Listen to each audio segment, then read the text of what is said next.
It's easier for someone to answer you when you're like, see, I checked and Google said this. I just want to clarify if this is correct or if this is wrong. Hello, so I decided to bring you a special training organized for you today, and this is specific for people that want to come abroad to study. So the question today is, where do you start from when you want to go abroad to study? So I want you to know that there are 4 things you need to do to get started. This is it. So I drew this here. Take a look at this CPPE. What do I mean by clarity? Clarity means deciding on what exactly you want to do.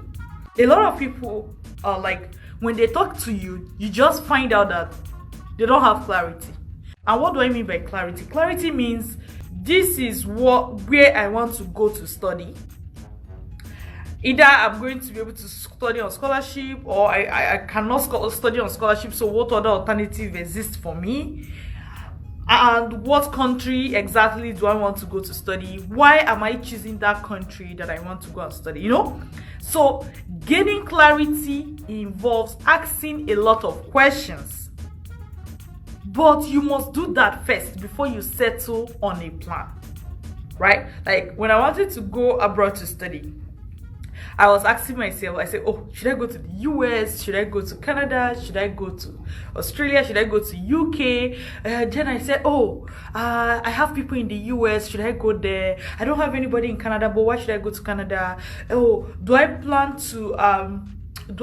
to stay for a long time in that country, or do I just want to go for a 1-year study and come back? So these are all questions you have to ask yourself and actually answer them. And if you cannot answer them, what do you do? If you cannot answer them, you look for somebody to answer them for you. Part of the person that can answer them for you is also Google. You understand? Google, because if you want to know about what happens to international students in Canada, there are many ways to do that. You can call me.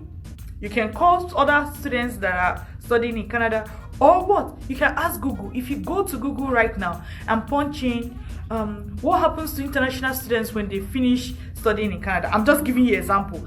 Assuming that you are not in Canada, that means you're going to be coming to Canada, for instance. That means you're going to be an international student, right? Google will tell you a bunch of things. And trust me, by the time you read the first 20 links, you're already getting a hang of what happens to them. And you know that it's easier for someone to answer you when you're like, see, I checked and Google said this. I just want to clarify if this is correct or if this is wrong. That person is more likely to give you feedback immediately. Do you see the point? Compared to if you just message somebody and say, I would like to know about studying in Canada. Nobody has 1 million hours just for free waiting to answer your question, right? We shouldn't be entitled. Like, I am asking questions, people have to answer. No, nobody owe you, right? This is what I tell myself too. That's why I'm telling it to you. This is what I tell myself. So sometimes we need to tell ourselves the truth. There is nobody that you're going to punish because they did not answer your question. So what you do is better for you to start your preliminary search on Google.